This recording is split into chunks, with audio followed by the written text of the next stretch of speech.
BPK temukan sejumlah masalah dalam pembangunan Ibu Kota Nusantara (IKN) tahun 2022.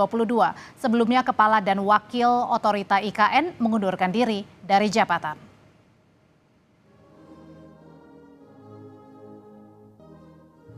Jelang perayaan Hari Kemerdekaan RI ke-79 yang rencananya berlangsung di IKN, Kepala dan Wakil Otorita IKN justru mengundurkan diri dari jabatannya. Menanggapi mundurnya Kepala dan Wakil Otorita IKN, Presiden Joko Widodo bilang karena alasan pribadi. Jokowi menambahkan mundurnya pimpinan Otorita IKN tak akan mengganggu investasi. Enggak. Ini hanya Nggak ada masalah ya Pak? enggak ada masalah. Pak Doni juga dinilai sebagai keputusan. Gimana? Pak Doni juga Pak, apakah menjadi keputusan? Belum, Pak Doni belum. Sementara itu, Menko Marves Luhut Binsar Panjaitan bilang tak ada masalah pada pembangunan dan investasi di IKN. Luhut menegaskan masalah justru pada pimpinan otorita IKN. IKN itu tidak ada masalah. Yang masalah yang jadi pimpinannya. Jadi kalau orang belian tidak ada investasi, pembangunan semua jalan. Ya ada yang lambat sana sini ya biasalah. Tidak ada isu. Dan memang banyak masalah yang lalu yang kita tuntaskan sekarang ini. Dan overall menurut saya tidak ada isu mengenai ibu kota. Apalagi Sebelumnya, BPK menyebut ada sejumlah temuan masalah pada pembangunan IKN.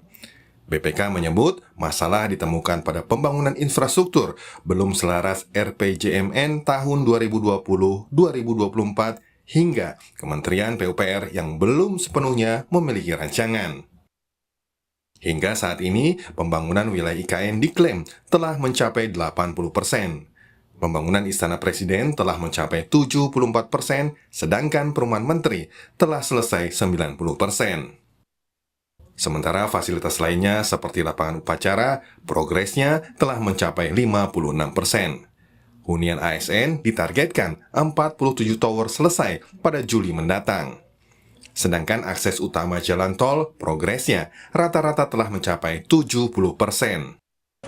Meski ada sejumlah kekurangan, namun Presiden Joko Widodo optimistis pembangunan IKN sesuai dengan jadwal yang direncanakan. Bahkan, Jokowi meyakini upacara peringatan ke-79 Hari Kemerdekaan bisa berlangsung di IKN. Tim Liputan, Kompas TV. Itu kenapa aturannya ada 34?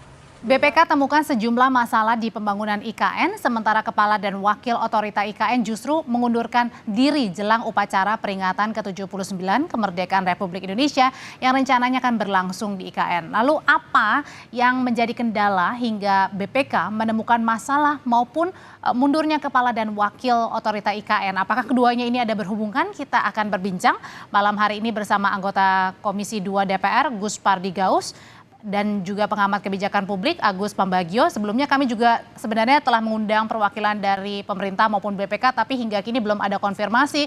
Tapi nggak apa-apa, kita melanjutkan perbincangan yang sedang panas ini. Pak Agus, selamat malam. Pak Agus Pardi, selamat malam. Selamat malam. Ya, saya mau ke Pak Agus dulu. Pak Agus, hari Senin Kepala Otorita IKN dan wakilnya mundur. Pak Jokowi bilang ini ada alasan pribadi. Pak Luhut bilang nggak ada alasan, yang masalah pimpinannya. Nggak ada masalah, yang ada masalah sama pimpinannya. Kemudian BPK ada menemukan setidaknya ada 4 masalah di IKN. Jadi benar mundurnya Kepala dan Wakil Otorita IKN ini terkait ada masalah di IKN? Yang jelas sih kalau dari yang saya dapat bukan mundur tapi dimundurkan. Tapi anyway, pemerintah yang tahulah urusan ini. Tapi dari awal kan saya selalu bilang, IKN itu jangan pakai modelnya Pak Jokowi, cepat. Yang ada nanti malah repot gitu ya.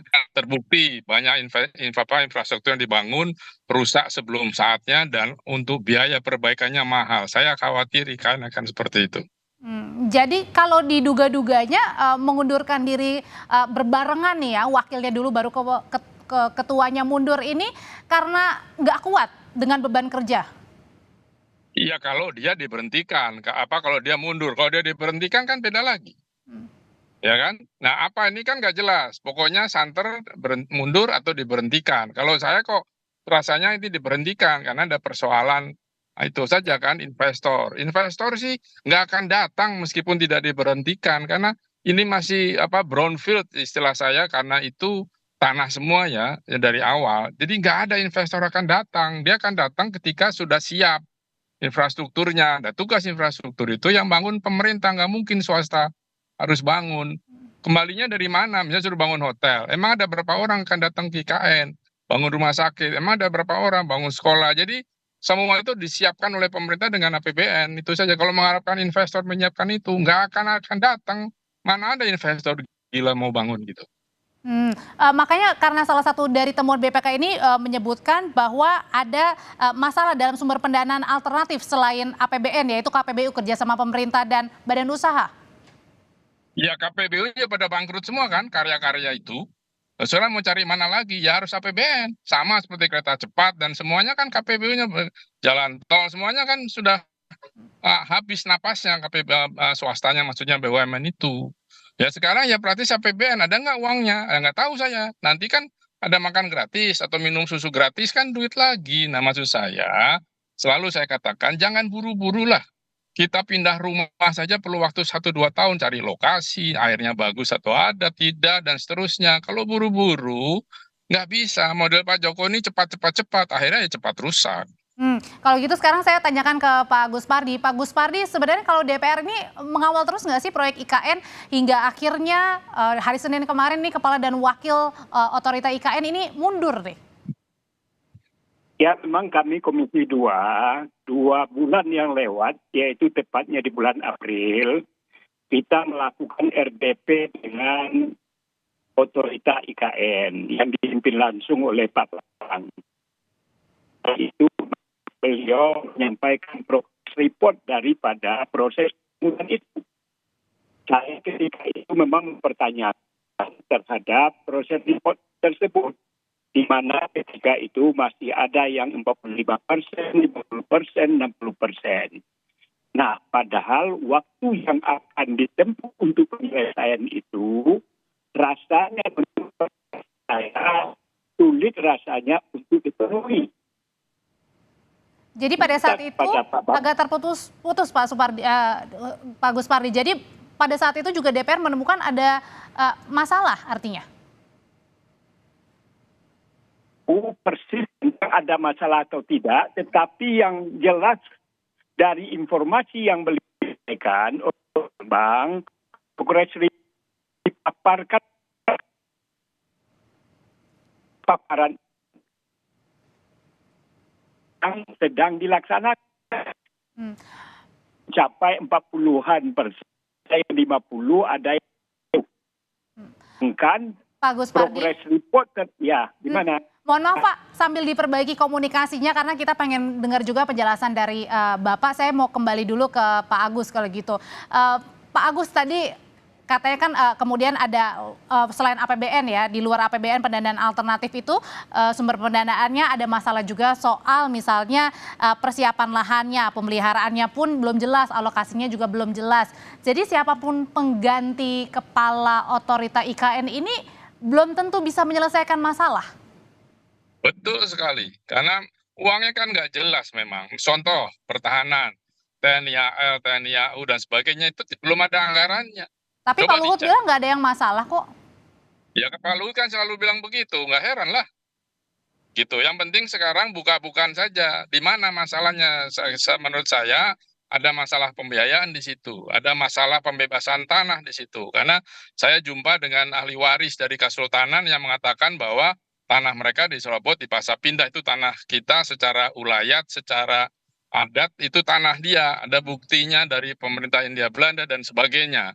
Jadi tanah itu belum beres. Waktu itu kan mau diusir tuh.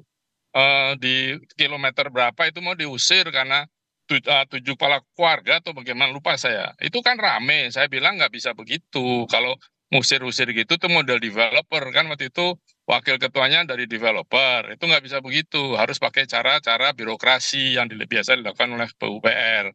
Nah ini yang semua serba gelap di situ. Jadi bangun. Presiden kan maunya cepat. Nanti upacara. Akhirnya upacara separuh-separuh. Kan costly itu.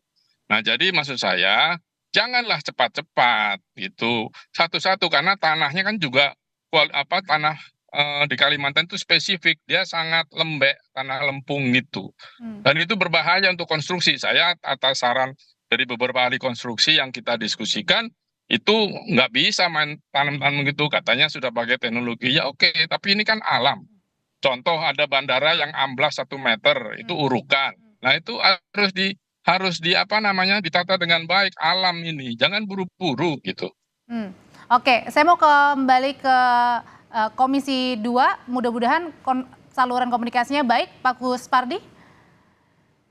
Oke, masih belum terhubung, saya kembali lagi ke Pak Agus. Pak Agus, itu kan tadi kalau kita lihat di paket sebelumnya kan progresnya ini sudah terlihat begitu ya, diklaimnya begitu. Nah sekarang juga ada PLT sementara Kepala Otorita IKN yang juga kemudian Menteri Perhubungan Pak Basuki. Apakah ini Menteri PUPR? Menteri PUPR maksud saya. Apakah ini kemudian menambah angin segar buat kelanjutan IKN? Menurut saya tidak, kan Pak Jokowi ada di situ mantan Dirjen Cipta Karya menjadi chief pokoknya penanggung jawab pembangunan, ada di situ. Nah, ada Pak Basuki di situ menteri. Pak Basuki itu kerjanya sudah banyak di infrastruktur. Jadi menurut saya tidak akan ada perubahan di UKM, di IKN. Ya kan persoalannya itu tadi, yaitu persoalan anggaran dan persoalan soal tanah. Anggaran memang di IKN itu ada di PUPR. Nah, apakah ditambah atau tidak, saya tidak tahu. Itu yang harus menjawab Pak Basuki atau Menteri Pak Luhut yang paling tahu menteri di sekitar Presiden Jokowi gitu. Kalau Pak Jokowi juga bilang ini tidak ada masalah, kemudian juga investasi tetap ya kalau lanjut. ada masalah jadi persoalan dong, pasti ngomongnya tidak ada masalah. Nggak mungkin, ini ada masalah begini, nggak mungkin lah. Ini soal legacy. Termasuk juga belum dengan penandatanganan perpindahan ibu kota itu termasuk masalah atau? Iya pasti akan ada masalah, misalnya mau ditempati oleh menteri dan sebagainya mulai bulan Juli ini dan seterusnya. Memangnya kedutaan besar mau pindah? Enggak lah. Di Malaysia juga kedutaan besarnya nggak pindah, tetap di Kuala Lumpur gitu. Dan masih banyak sekali persoalan-persoalan yang harus dibahas perlahan. Dilakukan pembangunan jalan terus, tapi tidak bisa buru-buru seperti sekarang kita pindah rumah aja perlu waktu setahun lebih. Masa pindah ibu kota bisa 2 tahun didudukin, ditempatin begitu kan? Mekanisme kos untuk orang terbang Jakarta, maksudnya di Kaltim dan sebagainya kan perlu biaya. Orang yang akan di situ itu kan harus ada tambahan gaji. Meskipun Apakah tadi sudah Pak Tiro juga ditetapkan? bilang kalau yang mau pindah ASN-nya nanti akan ada hitung-hitungan promosinya mungkin bisa lebih cepat gitu kan, menambah Ya daya tarik. bisa saja. Tetapi hidup di sana kan mahal. Pulang ke Jawa atau pulang kemana dibiayai negara apa enggak? Kalau dia tidak ada keluarganya kan urusan biologis juga akan bermasalah. Ini saya belum pernah lihat studi antropologi yang dibuat oleh OIKN. Karena begitu kita tahu studi antropologi kalau ada, katanya sih ada. Kita bisa membuat mitigasinya. Kalau sekarang kan nggak ada, saya belum lihat gitu. Saya udah tanya berkali-kali itu secara publik. Pak Agus, jadi terakhir nih Pak Jokowi pada saat ditanya sama wartawan tetap yakin bahwa nanti ada upacara 17 Agustus tahun ini di IKN. Jadi kalau Pak Agus lihat masih optimis upacara 17 Agustus 2 bulan lagi akan di IKN? Ya kalau presiden perintahkan harus optimis. Dari mana dananya, dari mana cara kerjanya. Ya Pak Heru, PJ Gubernur kan juga sudah mengatakan. Ya ke presiden perintah ya harus dilaksanakan. Whatsoever dari mana dana itu. Dan siapa yang akan mengerjakan. Kan nggak mungkin, wah Pak nggak bisa Pak ini. Nggak bisa, presiden bilang harus. Sudah ambil tengah tadinya pindah situ semua, sekarang cuma 50-50 kan kos lagi itu. Siapa yang mau ngatur? Duit anggaran dari mana? Gitu loh. Pak Agus Pambagio, terima kasih sebelumnya juga sudah bergabung bersama kami Pak Gus Pardi. Sehat selalu Bapak-bapak semua. Terima kasih.